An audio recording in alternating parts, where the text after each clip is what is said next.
Aujourd'hui, la production photovoltaïque, mes panneaux solaires produisent une électricité assez variable, on va dire.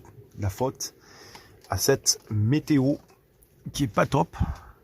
Beaucoup de gros nuages, des vilains nuages qui vont nous apporter de la pluie. Et là, le soleil se cache là-bas. Et donc en fait, fonction de s'il se cache ou s'il se montre, on va avoir une production qui va énormément fluctuer. Mais commence à rentrer dans les périodes où la production devient intéressante. Là, vous voyez, malgré ces nuages, je suis à 4 ampères, sachant qu'un téléphone, un smartphone consomme dans les 2 ampères maximum, donc ça reste quand même correct. Et dès que le soleil va se montrer un peu plus, on va faire des pointes qui peuvent monter jusqu'à 15 ampères. J'ai noté ça tout à l'heure. Vous voyez, ça varie énormément. Et donc, comme je disais, je suis monté à 15 ampères. En moyenne, aux alentours des 12-13 ampères, mais des pointes à 15. Donc, c'est pas mal du tout. J'en profite à fond parce que je recharge tout ce que je peux. Je consomme 5 ampères en ce moment là. Je charge smartphone, batterie, etc. Puisqu'il est prévu de la pluie pour la semaine. Donc j'ai tout intérêt à ce que mon total de production rattrape mon total de consommation. Je suis déjà bien, mais bon, il me reste encore 20-30 ampères heure pour être pas mal. Donc on recharge à fond. Allez, le soleil continue avant de me balancer toute la pluie de la semaine. Du coup, c'est l'occasion de vous parler de la production photovoltaïque, de la consommation électrique, etc. Je vais donc faire un tour rapide en fait, histoire de donner quelques notions, quelques valeurs qui sont propres à mon mode de vie. Je vis à temps plein dans le fourgon. J'ai un véhicule, un Iveco Daily L4H2 et j'ai pas mal d'équipements électroniques avec sur le toit essentiellement ma recharge, c'est-à-dire 2 panneaux solaires de 350 watts chacun, donc un total de 700 watts. Pour la recharge, je passe par lui là, le truc orange là que vous voyez. C'est un petit régulateur solaire chinois. Je pense que c'est un PWM, c'est-à-dire que c'est pas du tout la meilleure technologie possible, mais en même temps il coûte que 15 euros.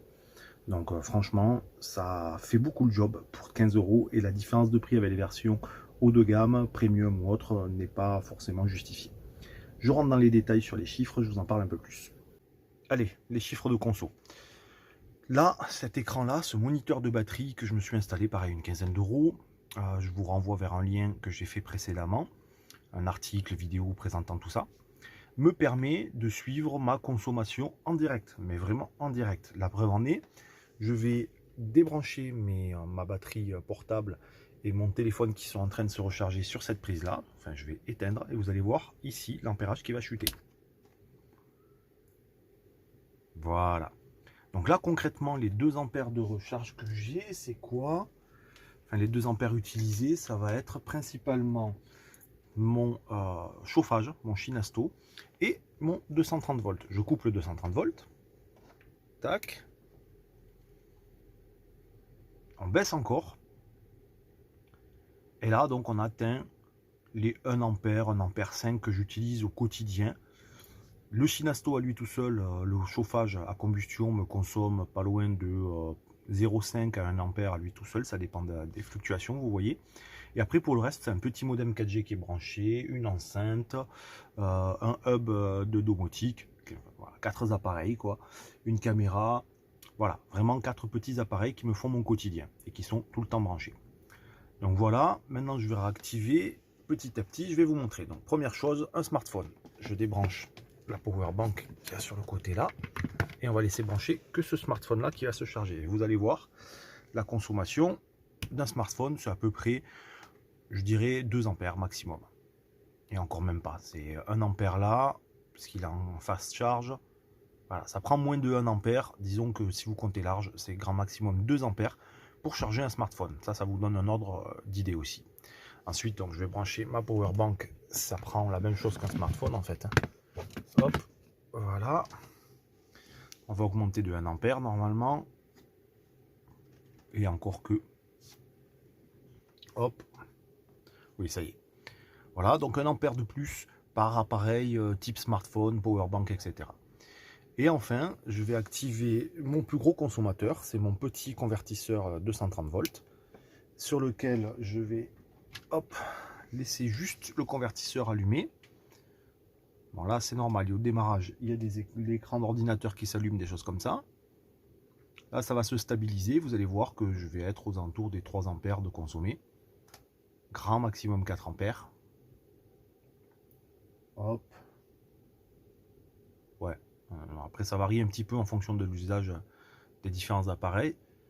Mais bon voilà, 4 ampères. Et maintenant je vais activer mon plus gros consommateur, c'est tout simplement le PC. Donc c'est un PC portable. Et je vais vous faire une petite démonstration là aussi pour vous donner une ordre d'idée des choses. Là il est en recharge lambda, ça peut monter jusqu'à 6 ampères. Par contre si je l'allume, je vais atteindre facilement, hop, je l'allume de l'autre main.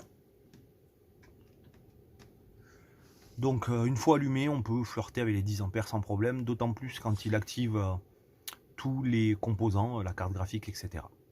Donc voilà, c'est pour vous donner des notions sur les valeurs. En gros, il est rare qu'on dépasse les 10 ampères. Là, on les dépasse parce que je cumule pas mal d'appareils. Les lumières, pareil, je ne vous ai pas montré, mais ça prend 1 ampère maximum par bande LED. Donc voilà, tant que j'ai une recharge qui s'équilibre, tout va bien. Là, le soleil se repointe. Bon, il s'en va de nouveau. Et bon, voilà. Et pour terminer sur ce point concernant la production photovoltaïque, là, on rentre dans une période où ça va aller beaucoup mieux. Quand on a survécu à l'hiver, c'est que par la suite, ça va aller beaucoup mieux. C'est-à-dire que par temps pluvieux, je produis maximum 2 ampères. Par temps gris, hein, vraiment très très gris et pluvieux, c'est 2 ampères maximum de production. Donc vous voyez, ça ne permet pas d'aller très loin. Quand il fait du nuageux, avec des variations, mais sans pluie, sans trop de gris, on est facilement à 5-6 ampères. Et quand il y a plein soleil, là, au mois de février, on a la mi-février, je monte facilement en plus de 10 ampères. Sachant que, avec le même temps, c'est-à-dire ensoleillé, en plein mois d'hiver, enfin en plein mois de décembre, en plein hiver, on était maximum à 8-9 ampères. Voilà, donc ça va aller que en augmentant, sachant que quand là je fais des pointes à 15 ampères, ça dépasse les 200 watts pour les 700 watts de panneaux que j'ai sur le toit. Voilà, j'ai fini pour ce petit point. Je ferai probablement un article un peu plus complet sur tout ça. Mais là, ça donne déjà quelques bases sur les valeurs, si ça peut vous renseigner et vous donner des idées.